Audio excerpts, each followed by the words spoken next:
सुनेत्रा पवार यांनी आज उपमुख्यमंत्री पदाचा पदभार स्वीकारलाय आणि यावेळी त्यांच्या डाव्या बाजूला प्रफुल्ल पटेल आणि सुनील तटकरे बसले होते। दरम्यान यावेळेस सुनेत्रा पवार यांच्या उजव्या बाजूला एक विशेष खुर्ची मागवण्यात आली। ही खुर्ची पार्थ पवार यांच्यासाठी मागवण्यात आली। दरम्यान या दृश्याचे अनेक राजकीय संकेत आहेत। भविष्यात पार्थ पवार यांना पक्षात मोठी संधी मिळणार हे स्पष्ट होत आहे।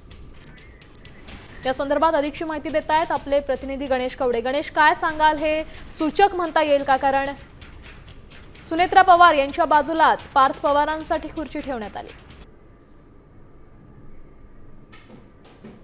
पवार यांनी पदभार स्वीकारला आणि त्यानंतर त्याच्या बाजूला पार्थ पवार यांच्यासाठी देखील आहे ती खुर्ची लावलेली पाहायला मिळते। त्यामुळेच कुठेतरी येत्या काळामध्ये पार्थ पवार यांना एक वेगळी संधी आहे ती मिळणार असल्याचं बोललं जात आहे। कारण की पार्थ पवार देखील आहे ते राजकारणात येऊ इच्छुक होते। या अगोदर देखील त्यांनी लोकसभेच्या निवडणुका आहेत त्या देखील लढलेल्या आहेत। सध्या सुमित्रा पवार यांच्या जागेवर राज्यसभेवर देखील आहे ती वर्णी लागू शकते अशा पद्धतीचं देखील एक वक्तव्य आहे त्यांच्याकडून, नेत्यांकडून येताना पाहायला मिळते। त्यामुळे पार्थ पवार यांना येत्या काळामध्ये आहे ती मोठी जबाबदारी पक्षामध्ये दिली जाते का हे देखील पाहणं गरजेचं आहे। कारण की सुमित्रा पवार आता राज्याच्या राजकारणामध्ये आहेत त्या आलेल्या आहेत। त्यामुळे राज्यसभेची एक जागा देखील आहे ती रिक्त झालेली आहे आणि त्यामुळे त्या ठिकाणी आता सुमित्रा पवार यांच्या जागेवर पार्थ पवार यांनाच वर्णी लावतात की दुसऱ्या कुठल्या नेत्यांना पाठवणं हे देखील बघणं गरजेचं आहे। नक्कीच धन्यवाद गणेश दिलेल्या या सविस्तर माहितीसाठी। त्यामुळे हे चित्र आपण पाहू शकतोय, पार्थ पवारांकडे मोठी जबाबदारी जाण्याची शक्यता आहे। कारण